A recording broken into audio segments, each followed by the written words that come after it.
Hello and welcome again to the Writer Review. This is Eric Kurtz, writer, and this week we're going to be taking a look back at the 2000 psychological drama titled Requiem for a Dream. Now, Requiem for a Dream runs for 1 hour and 41 minutes long. It is directed by Darren Aronofsky. It is produced by Eric Weston. No, did I say Weston? Watson, I should say. And Palmer West. The script was written by Darren Aronofsky and Hubert Selby Jr. Now, Hubert Selby Jr. wrote the novel, also titled Requiem for a Dream, back in 1978. The score was done by Clint Menzel, the cinematography by Matthew Libatique, and it was edited by Jay Rabinowitz. And the stars of the movie are Ellen Burstyn, Jared Leto, Jennifer Connolly, Marlon Wayans, Christopher McDonald, Mark Margolis. Let's see, we have Louise Lasser, Marcia Jean Kurtz, Sean Gullette, Keith David, Dylan Baker, Ajay Naidu, Ben Shankman, Hubert Selby Jr. also has a cameo appearance, and also director Darren Aronofsky also has a cameo appearance as well. Requiem for a Dream looks into the lives of four people who have entered into a world which they have become so attached to that they ultimately pay the price, as once they've walked into it, it's next to impossible to escape. If you think that this movie is going to have some form of a happy ending, or that all our characters are going to go away unscathed, well, you are in the wrong fucking movie. You are in the wrong place. This is not a feel-good movie. This is not a movie that's going to make you feel warm and fuzzy inside. No, this movie is going to make you think. It's going to make you reconsider, ever thinking about taking any kind of addictions ever again. If you watch this movie and then you watch, maybe something like, I don't know, maybe Donnie Darko or something like that, you're going to see this movie. You're going to watch Donnie Darko, and then you're going to say to yourself, you know what? I am never going to take drugs again. I am going to face my addictions. I'm going to go to rehab. I'm going to change my life forever. Thank you very much. This movie will change your life. But in order for it to change your life, you're going to have to sit through this, and you're going to have to kind of absorb just to get this visual demonstration of what it's like when you have addictions, because once you're addicted to something, it's just hard to overcome. It won't happen overnight, and sometimes consequences that you probably thought was not going to happen to you will eventually happen, and this movie definitely truly shows that. Jared Leto stars as Harry Goldfarb, who, along with his girlfriend Marion Silver, played by Jennifer Connelly, and his best friend Tyrone C. Love, played by Marlon Wayans, they go into the drug selling gig. At first, it was actually intended to make a quick buck so that they could open up a new business. Because like life itself, you kind of have to spend money in order to make money. And I think this movie actually does show that. I mean, I think Jennifer Connelly had another ambition before going into the drug selling. Her original intentions was simply just to make a quick buck, just so that she can open her fashion store. She had that kind of ambition. I mean, I'm not saying these people are just a bunch of ragtag druggies. They're very open-minded. They're very intelligent individuals. but they were just led into the wrong direction because they thought this was going to be the quick way. They thought this was, it's probably just going to be a phase. It's not anything that we really are obsessed with. We just want to get some quick money just so that we can start a business, start a new life, and just forget that we ever took it.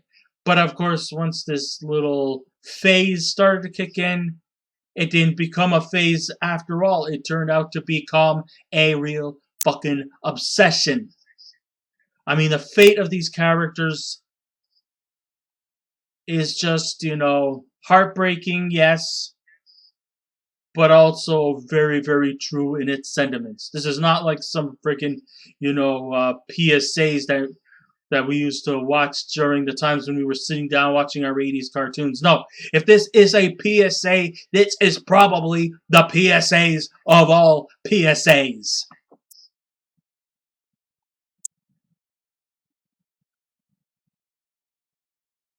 While this is happening, Harry's mother, played by Ellen Burstyn, her name is Sarah Goldfarb, she becomes addicted to not drugs, but to others, probably less dangerous, but still somewhat. It's an addiction just by itself. She has been addicted to television and junk food, and she also becomes fixated on losing weight so she could get into her little red dress so that she become famous and become a national star on television.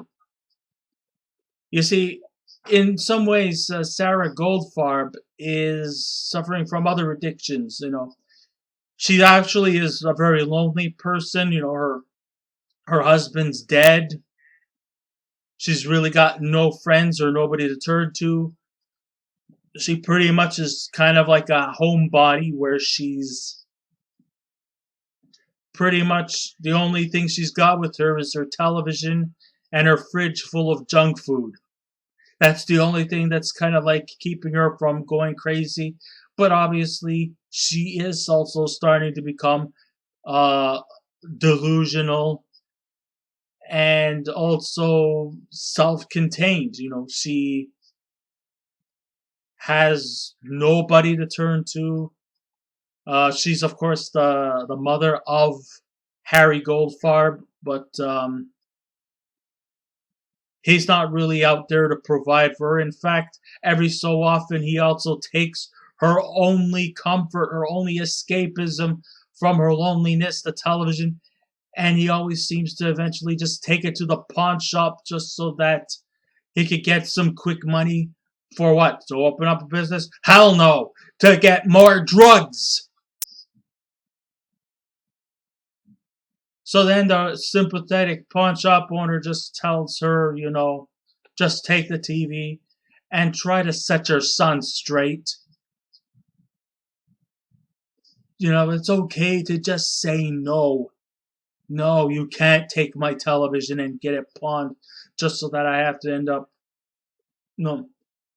So she's now obsessed with losing weight, while at the same time she doesn't want to expunge her sweet tooth. She wants to lose weight, so she sends herself to a doctor. This doctor gives her these pills which should ensure that her weight is going to lose substantially if she takes it. But she doesn't care what's in those pills or if these pills actually work. Apparently, the pills that she's taking are practically addictives that's causing her to become delusional. But she doesn't care. All she wants is to lose weight so that she can put on the red dress, go on a game show, and become famous. That's all she cares about. That's all she's worried about. Of course, you realize that, all kinds of weird, funny shit starts happening, which of course I will explain in a bit. Of course, this leads her into an unhealthy addiction to diet pills. The four central characters end up meeting their fate that comes to the conclusion that their lives will truly never be the same. Their reputations are shot, and once they get hooked on drugs, these addictions would eventually end up taking over their lives that they'll never fully return. Under the direction of Darren Aronofsky, I believe this was actually second his second movie that he directed. His first was in 1996 called Pi, which was unfortunately a box office failure. We hope that maybe this second movie he will deliver. And I think that, people sometimes say that there's the curse of the sophomore jinx. Well, I think this guy actually, in his sophomore direction, I think he actually counteracted that, and I think he did quite a job. It's, of course, based on the novel from 1978 from Hubert Selby Jr., also called Requiem for a Dream. This was met with extreme controversy, as many critics have chimed that the movie was glorifying drug addicts by using various close-up shots as our principal four actors give a grim, in-your-face depiction of being a drug addict and making each character spiral into a boulevard of no return as each scene is panned out repetitively. Sure, be that as it may, that a lot of scenes just tend to eat, sleep, breathe, repeat. But still, it's trying to really ham-fist in the anti-drug sentiments in this movie. Obviously, it's not like one of those Saturday morning cartoons where anti-drug messages were told towards kids. This is an anti-drug message aimed towards adults to get them to stop and to reconsider and to get the help much needed to overcome the drugs. So they're not actually glorifying drugs. They're trying to give you a visual demonstration of what happens when you become obsessed with addictions. And if you don't seek help, you will suffer the same fate as our four principal characters here. These people are way out of their limb. The fact is actually just the opposite. In fact, this movie is almost practically a 1 hour and 41 minute long PSA about the dangers and the effects that happens when you take drugs and how it affects the lives of not only just yourself, but the other people whose loved ones are also under the influence. Taking drugs doesn't just affect the individual himself or herself, but also the people who love them. The details definitely are severely graphic, but it's also very effective in its use of imagery to tell its story, and the acting was overall really powerful, with Ellen Burstyn getting an Academy Award nomination for Best Actress in a Leading Role. In fact, she was just so dynamic. She actually even outacts some of the more younger talent in this movie. And I'm not saying anything, negative against Jared Leto, who has also become an Oscar-nominated performer. Jennifer Connelly, she's also an Oscar-nominated performer. Marlon Wayans, I like the fact that, for once I actually see a Wayans brother actually trying to attempt to do something different other than slapstick comedy. It was actually pretty cool to see a Wayans brother playing a much more dramatic role. So, hats off to them. Also, hey, this is what, Shooter McGavin, Christopher McDonald is also in this role. He actually does quite a bit of an interesting role as a game show host who seems to be somewhat attached to Sarah Goldfarb's character, which makes her, become more and more obsessed with losing weight so that she could become a big star in national television. So these are all very, very effective performances here.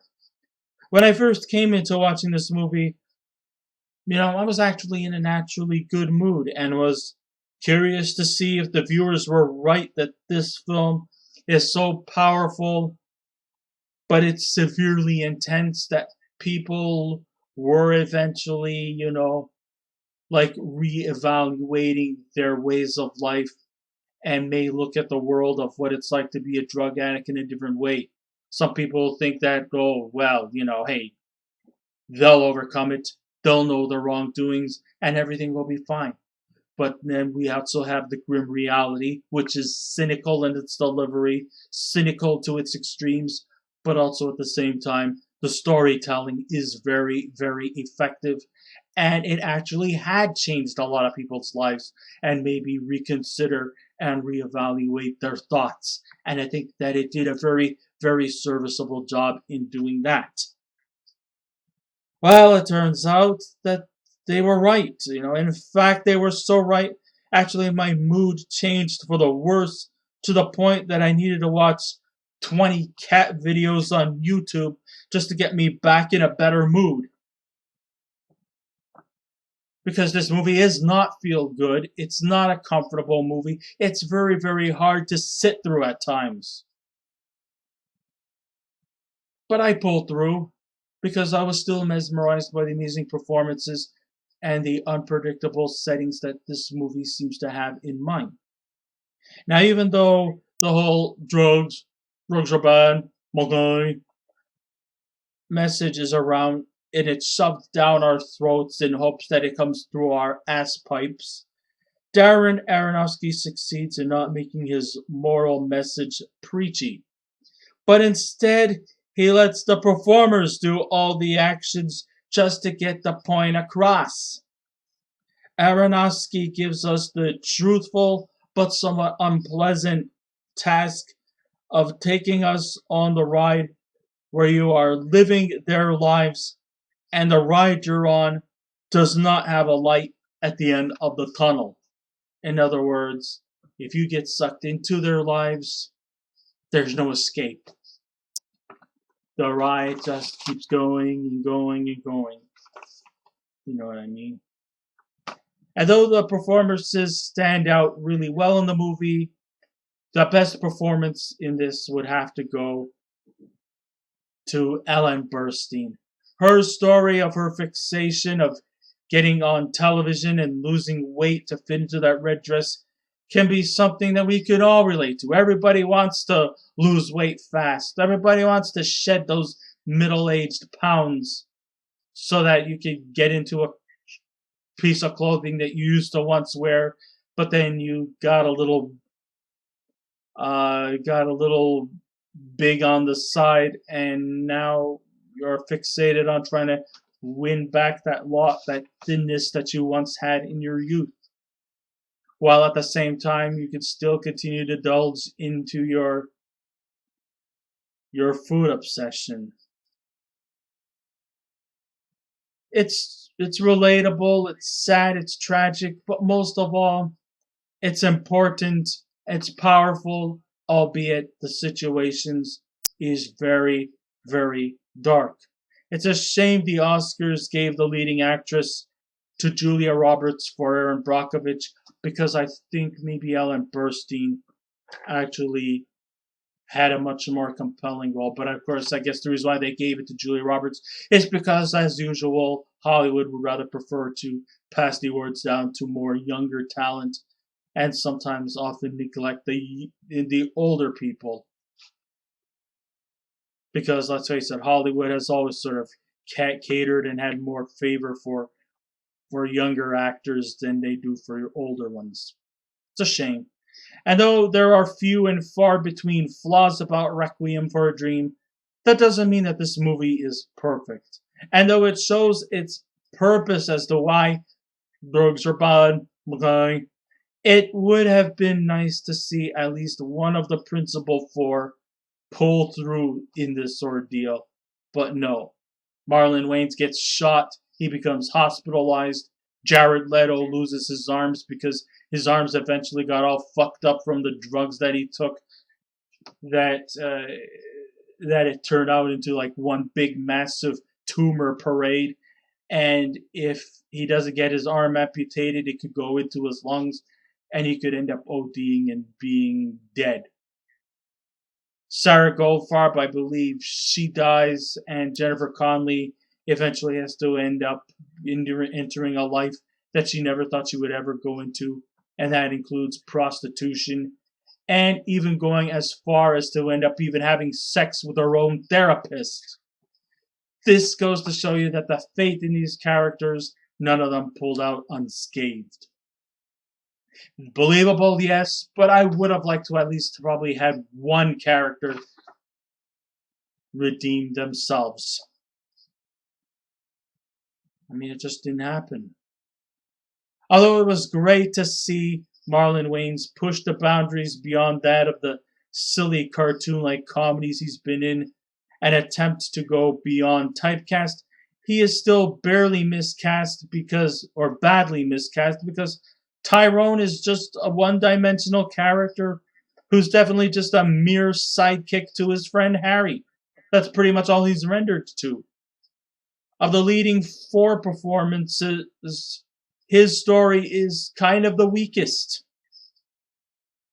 I'm going to say that the editing in this movie is quite innovative, from the film using up to 2,000 edits, which is compared to the most that use 600 to 700 edits. After the success of his debut film, Pile, I don't know if it was a success, maybe it was a success, but it was still a box office failure. Aronofsky came up new with creative visuals that was also added to the story as well. And like his predecessor, Stanley Kubrick, Aronofsky is quite the perfectionist. So much so that he brought the right to a Japanese animated film, Perfect Blue, as a way to visualize the scene where Marion is screaming in the bathtub. Oh, this movie will tug to your heartstrings. And yes, you do feel sympathetic for each of the characters, but the most you would probably be sympathetic to is Sarah Goldfarb's character, because you just feel so bad for her and all. You feel bad for the other three, make no mistake about it. But in the end, it was Sarah Goldfarb's character that is the one that would really, really tug at you. And I think Ellen Burstyn did a great job. The acting in this movie was very, very good, very effective. And yeah, even though there are some scenes that tend to meander and repeat itself time and time again, it's still, like getting its message across and giving it in an effective way. A little over the top, yes. No subtlety in this. It's a shame that the four main characters did not come out all right. You feel bad for that. But at the same time, you just can't help but really feel for each and every one of them. And the best thing to do is, boys and girls out there, don't take drugs. If you see anybody who is attempting to you to take drugs, you know what? Don't be afraid to say no. It's okay. And if you know somebody who actually has a drug problem or has problems with alcohol or drugs, don't be afraid to call for help. You could be saving the lives of a loved one. You could be saving the lives of a friend, or maybe even a total stranger who you hardly know, who has a problem. You'll probably do a great service if you also help them as well. Anybody who has a drug problem, don't be afraid to call and seek help. I'm sure they would do the same to you if it was the other way around. So, just stay off of them, okay? I love each and every one of you. And I don't want to see anybody hurt or to take the fate of what the main characters had went through. I may have went a little over the top in the broadcast, but it was not meant to be, aggressive. I just try to do it for more entertaining purposes. So please, everybody, stay away from drugs. Just say no. and seek help for people who have it, or if you have it, don't be afraid to seek help and therapy either. So therefore, if I was to give this movie a scale out of 10, I would give Requiem for a Dream a 9 out of 10. I highly recommend you guys to see this movie. It's a really good one. It's not entertaining because it's not meant to be entertaining. It's more but it's still very powerful. And this is actually something that maybe we should just take into consideration, because it will show you what the effects are when you take drugs. And even though there's a lot of dark stuff in this movie, there is still that movie. This movie still has slight levels of optimism, being to the fact that maybe few people will not follow the lives of these 4 people, in hopes that you may never want to take drugs again. After seeing this movie, you probably won't. And I hope you don't. I really do. So I guess this ends my writer review. Thank you all for listening in. If you wish to subscribe to my YouTube channel, please feel free to do so. If you wish to leave a comment, go right ahead. But just remember the 3 simple rules. Be kind, be courteous, and please refrain from any rude comments. And I will be back again with another movie review. So until next time, this is Eric Writer saying, keep watching those movies, and I'll see you around. Goodbye.